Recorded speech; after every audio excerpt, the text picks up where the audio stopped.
Ya, kita masih membahas kemenangan Indonesia atas Bahrain dalam Breaking News TV One pemirsa.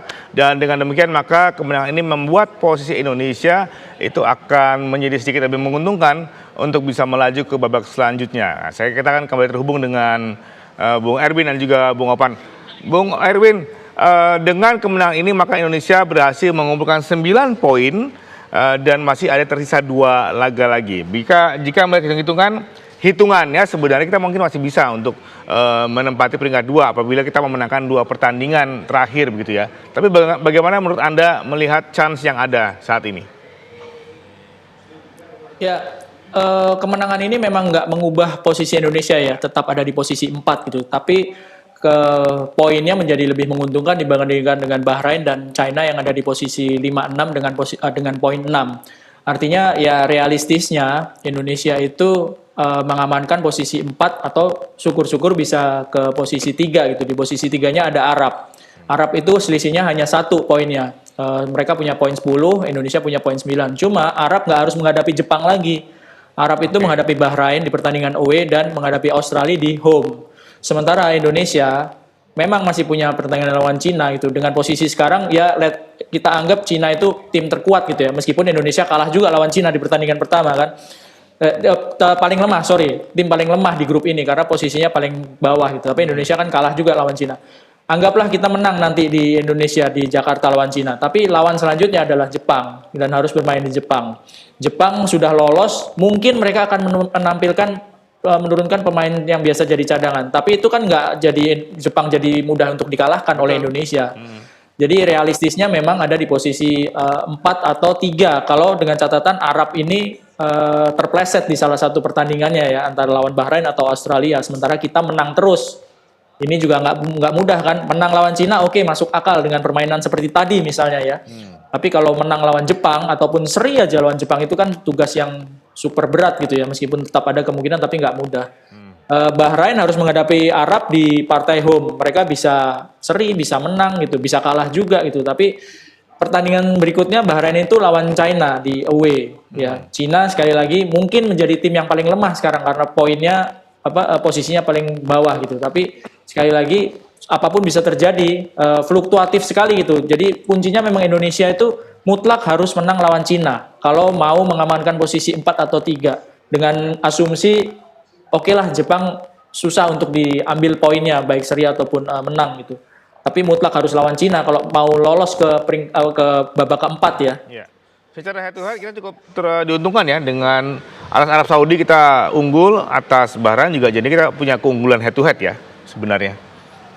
Ya, betul. Head to headnya kalau misalnya poinnya sama dengan Arab ataupun dengan Bahrain kita menang gitu. Kita unggul karena pernah menang lawan mereka gitu ya. Nggak pernah kalah ya, seri di pertandingan pertama, tapi di pertandingan keduanya kita menang terus lawan Arab dan lawan Bahrain. Itu keunggulan head to head karena setelah itu baru dihitung selisih golnya kalau poinnya sama. Oke, Bung Opan, Anda bagaimana melihat antusias dari seluruh aspek ya di negeri ini menyaksikan kemenangan Indonesia, dan kemudian kita perhatikan tadi ada Pak Presiden juga hadir di stadion. Seluruh seakan-akan semua atmosfer vibe positif itu ada di stadion GBK begitu. Betul, betul. Tadi pagi di Apa Kabar Indonesia pagi, salah satu yang saya tekankan adalah bahwa pertarungan malam ini bukan hanya menjadi tanggung jawab dari PSSI semata, dari Patrick Kluivert dan tim dan juga segenap pemain. Tapi ini menjadi tanggung jawab yang harus dimiliki oleh bangsa Indonesia. Doa, dukungan, dan juga harapan, optimisme harus kita terus alirkan ke tim ini. Energi positif harus kita terus berikan. Karena kekalahan di Australia kemarin bukan kiamat bagi kita. Bukan akhir dari perjalanan kita. Masih ada 3 pertandingan termasuk malam ini. Dan alhamdulillah malam ini Timnas memberikan kebahagiaan yang luar biasa bagi bangsa ini. Saya pribadi agak emosional ya menyaksikan laga malam ini. Ini THR buat bangsa ya? Iya, betul. Saya sendiri secara pribadi 3 kali meneteskan air mata menyaksikan pertandingan kita malam ini. Terutama sejak gol diciptakan oleh tadi. Karena kemenangan seperti akan membuka mimpi kita, membuka angan-angan kita yang hingga beberapa tahun yang lalu masih menjadi mimpi bagi kita. Ini semakin dekat menjadi kenyataan. Ya. kenyataan atau mimpi untuk melihat merah putih berkibar untuk yang pertama kalinya di putaran final Piala Dunia.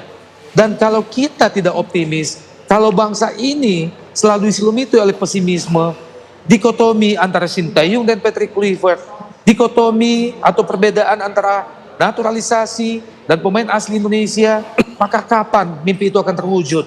Oke. Diaspora Indonesia adalah sebuah keniscayaan yang tidak bisa kita abaikan. Ya. Maroko memberikan contoh untuk itu. Dan segenap begitu banyak bangsa lain. Kurang Oke. apa coba Maroko? Menjadi juara Piala Afrika 2 kali. Juara Piala Arab 1 kali. Lolos ke Piala Dunia 5 kali sebelum Qatar. Tapi dengan diaspora yang mereka lakukan, naturalisasi yang mereka lakukan, 16 kalau tidak salah catatan saya, 16 dari 26 pemain yang mereka bawa ke Qatar adalah diaspora. Pemain-pemain yang lahirnya bukan di Maroko. Dan dengan itu semua mereka bisa tembus ke semifinal Piala Dunia untuk yang pertama kalinya, Oke. sekaligus menjadi sejarah bagi Afrika. Oke. Mudah-mudahan Indonesia bisa seperti itu. Amin. Oke, Bung Opan tadi Bung Erwin juga sudah menyebutkan bahwa mengejar posisi 3-4 itu menjadi realistis ya, target yang realistis bagi Indonesia untuk mengamankan Iya. posisi 3-4. Anda juga sepakat dengan hal itu? Iya, saya mengatakan ini pasca Patrick Kluivert bergabung dengan kita. Bahwa jika Sintayong membutuhkan 6 pertandingan untuk bisa berada pada posisi ketiga, maka dengan 4 pertandingan sisa yang menjadi tanggung jawab dari Patrick Kluivert, sepanjang dia bisa menempatkan Indonesia pada posisi itu, posisi ketiga, maka harus kita akui bahwa Patrick Kluivert cukup sukses mempertahankan posisi itu.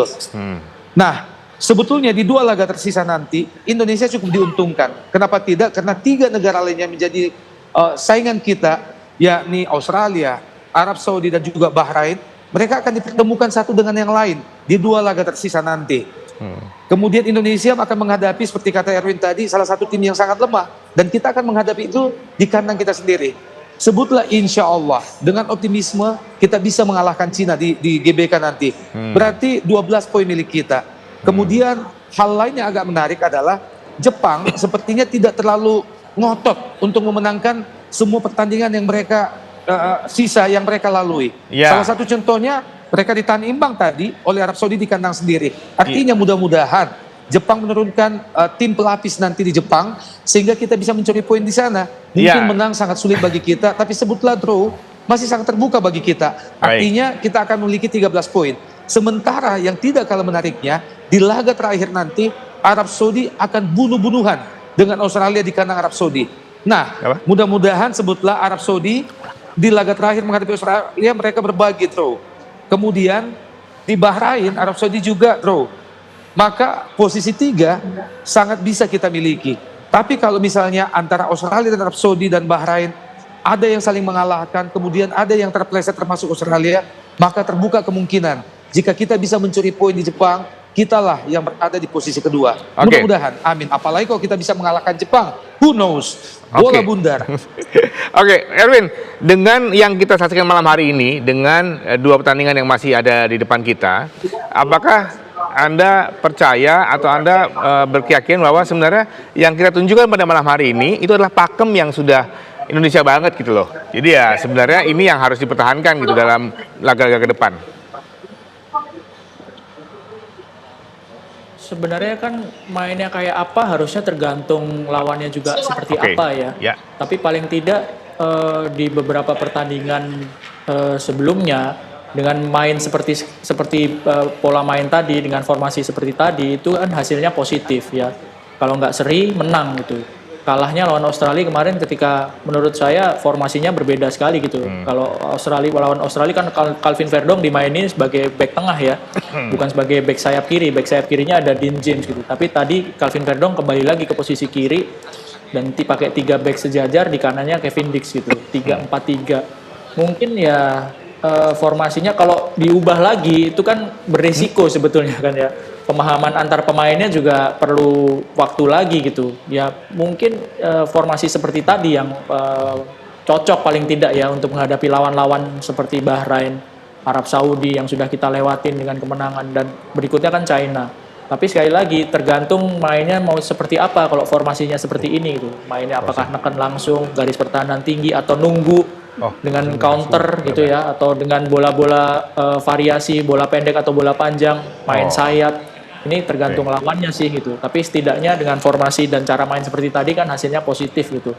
Dan terutama sekali barisan pertahanan itu benar-benar solid gitu karena filternya dari tengah juga bagus itu tadi mainnya kan. Oke. Bung Erwin dan juga Bung Afan, terima kasih untuk waktunya. Tapi kita akan kembali lagi saat lagi ya. Breaking News TV One akan segera kembali saat lagi pemirsa.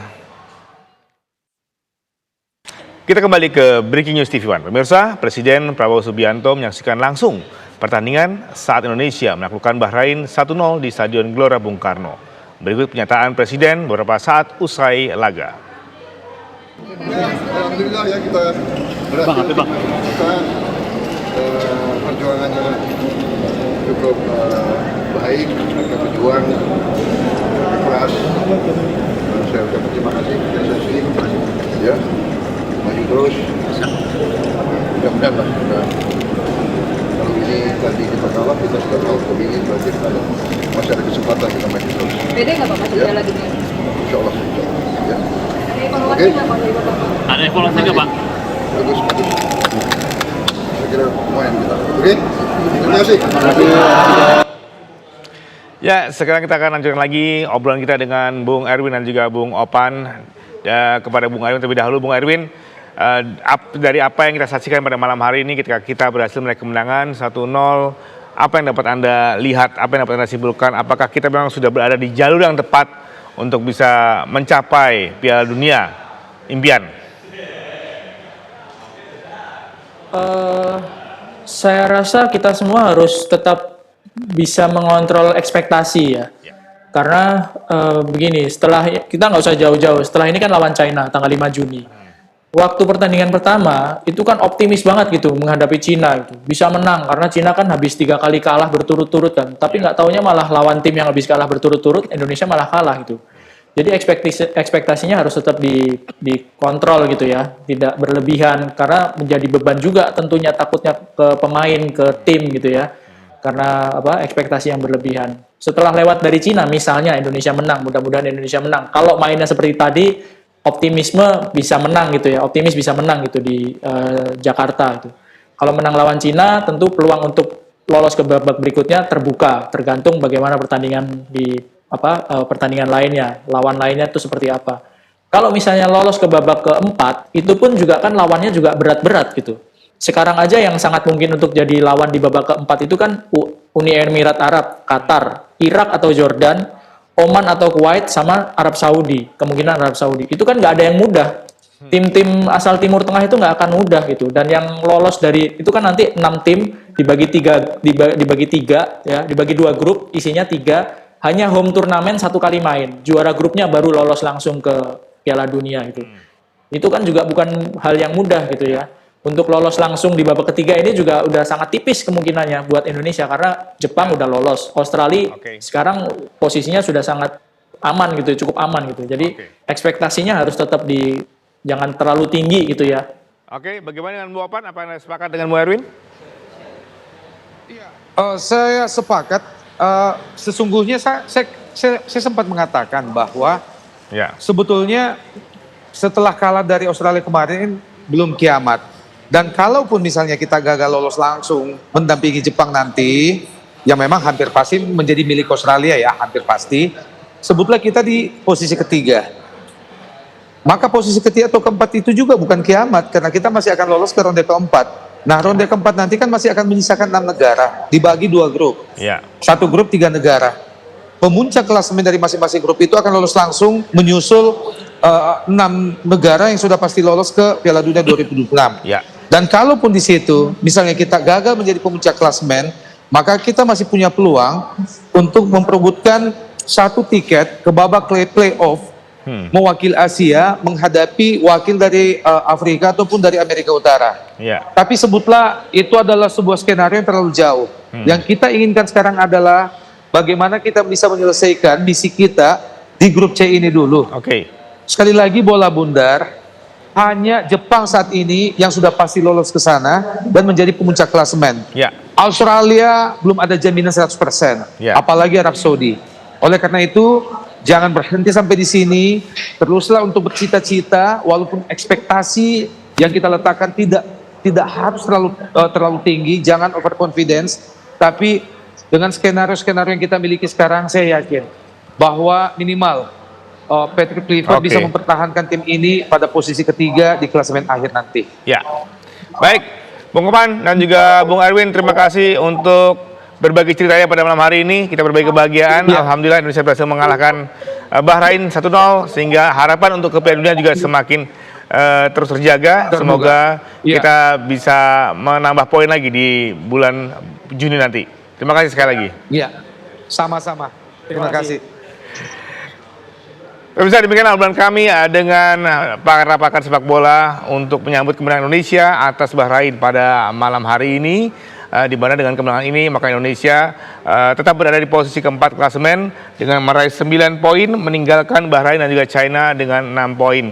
Namun begitu Indonesia masih akan menghadapi China dan juga Jepang pada 2 laga terakhir, dan demikian juga dengan Bahrain dan juga China juga masih akan berusaha untuk mengejar kemungkinan setidaknya untuk bisa berada di posisi 3 atau 4 agar bisa melaju ke putaran keempat nantinya.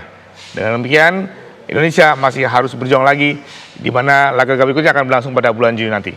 Ya, demikianlah Breaking News Event pada malam hari ini. Saya Bagus Prambodo, selamat malam, jumpa lagi.